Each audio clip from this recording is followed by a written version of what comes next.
কোটি শুকরিয়া জ্ঞাপন করে। আমি খুব নগণ্য খুব অদম একটা মানুষ। রাব্বুল আলামিন আমার বয়সের থেকেও অনেক বেশি কিছু দিয়েছেন শুধু টিএস করার মতো। আমি যদি বলতে যাই, আমি কিছুদিন আগে অনার্স কমপ্লিট করি। আলহামদুলিল্লাহ অনার্সের প্রত্যেকটা পরীক্ষায় ফার্স্ট ক্লাস পাই, শুধু একটাতে সেকেন্ড ক্লাস আসে। কিন্তু কখনো আমি আমার ফ্যামিলিকে বলি না আমি ফার্স্ট ক্লাস পেয়েছি। কেন? কারণ আমি জানি পরীক্ষার খাতা কোন সুন্দর করবে না, আমার জীবন সুন্দর করবে না পরীক্ষার খাতা। কারণ ইতিপূর্বে অনার্স ফার্স্ট ইয়ার থেকে আমার অনেক সিনিয়র ভাইদের আমি দেখেছি তারা অনার্স কমপ্লিট করে তার জীবন গঠন করতে পারেনি। আমি আমার ফ্যামিলি জিজ্ঞাসা করতো রেজাল্ট কি, আমি বলতাম আমি পাস করেছি, কিন্তু কখনো বলি নাই পাস করেছি।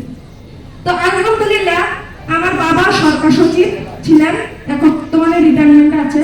আমার বাবা সাধারণভাবে জীবনযাপন করতে পছন্দ করেন। তো ওই ক্ষেত্রে আমার বাবা আমাকে একটা কথা বলেছিল, আমি টিএস শুরু করার আগে, যে তুমি মা ব্রাহ্মণ হয়ে চাঁদে হাত দিতে যেও, ব্রাহ্মণ হয়ে চাঁদে হাত দিতে যেও। তো আমি ফ্যামিলি ছোট মেয়ে, আমার ঘরের রং একটু ছোট থেকে তেরা, তবে খারাপ বিষয়ের উপর আমার আকর্ষণ কম ছিল।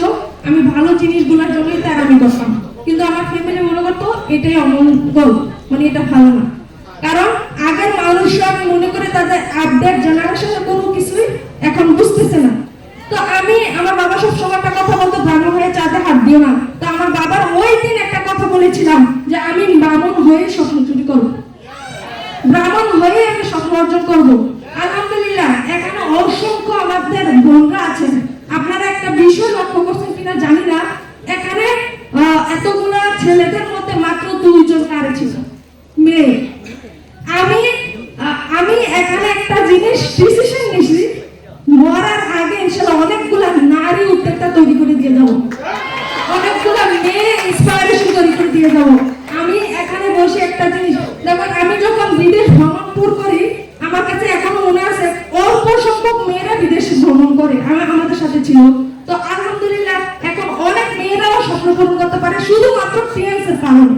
দেখেন একটা বিষয় কি, আমার এখনো মনে আছে এই টিএস যখন আমি কাজ শুরু করেছি, আমার বাবা 6 বারের মতো আমাকে বাসা থেকে বের করে দিয়েছিল যে তুমি আমার সন্তান না, দুইটা থেকে একটা জিনিস তুমি চুজ করতে হবে, হয় টিএস না হয় আমাদের। তখন আমি আবার মেডিকেলে ডিপ্লোমা কমপ্লিট করি ডেন্টালের উপর। তখন আমার একটু চাপ ছিল পড়াশোনা। তখন আমার বাবা, আমি আমার পড়াশোনা ঠিক রাখছি, ক্যারিয়ারও ঠিক রাখছি, কিন্তু আমার বাবা দেখতো সবসময় আমি টিএস করি, কিন্তু রাতের আধারে আমি পড়াশোনা করতাম, আমার বাবা দেখতো না।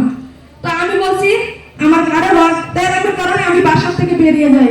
আমি দুইটি ঈদ আমার ফ্যামিলির সাথে আমি করতে পারি নাই, দুইটি ঈদ।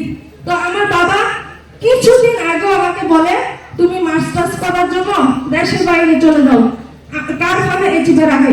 তারপর আমি চুপ ছিলাম, কিছু বলি নাই। আমি কিছুদিন আগে কার ফার্ম সেলিব্রেশন যখন আমাকে দেয়, ফেসবুকে আমার বাবা আমাকে দেখে নাই, কারণ ফেসবুকে আমার বাবা আমি ব্লগ দিয়ে দিয়েছিলাম। শুধু আগে কমেন্ট করতো যে ব্লগ কোম্পানির ম্যানেজার, তারপর আমি ব্লগ দিয়ে, পরে ইনস্টাগ্রামে আমাকে ফলো দিয়ে রাখছে। পরে দেখি ইনস্টাগ্রাম খুলছে, তারপর আমার বাবা আমাকে কল দেয় তুমি নাকি কার ফার্ম মানে কোম্পানি থেকে গাড়ি পাইছো। তো আমি বলছি হ্যাঁ বুয়া কোম্পানি আমাকে গাড়ি দিয়েছে, বুয়া কোম্পানি আমাকে গাড়ি দিয়েছে। আমি যখন বাড়ি থেকে বের হই 6 মাসের ভিতরে আমি চায়না ট্যুর অ্যাচিভ করি। তারপর আমার বাবা আমাকে ফোন দিয়ে বলে তুমি নাকি চায়না যাবা। আমি বলি হ্যাঁ বুয়া কোম্পানি চায়না নিয়ে যাবে। তোমার ইফটিজিং করা শেষ হবে না। আমি তো খানা পাতে বসে যখন আমাকে ইফটিজিং করতেন তখন আমার কেমন লাগতো। তখন আমি সিদ্ধান্ত নিয়েছি যে আমার বাবা কিছুদিন আগে আমাকে বলে তুমি গাড়ি পাইতে আমাকে কোথায় দেখলেন, কই ইনস্টাগ্রামে। আপনি কি ইনস্টাগ্রামে আমাকে ফলো করেন? হ্যাঁ। পরে আমি বললাম একটা কথা বলতে আমাকে উৎসাহিত করেছে।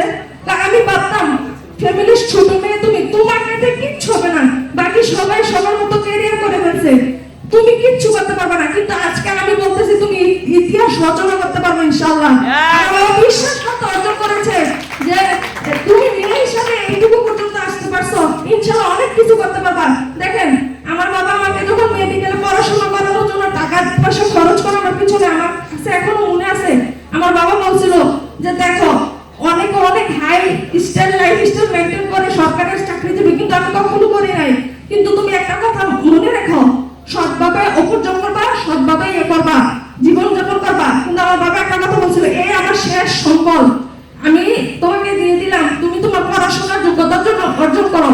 তখন আমার বাবা তার উমরার টাকা আমার পিছনে ব্যয় করে। তখন আমি সিদ্ধান্ত নিয়েছি যে আমি আপনাকে উমরা করবো।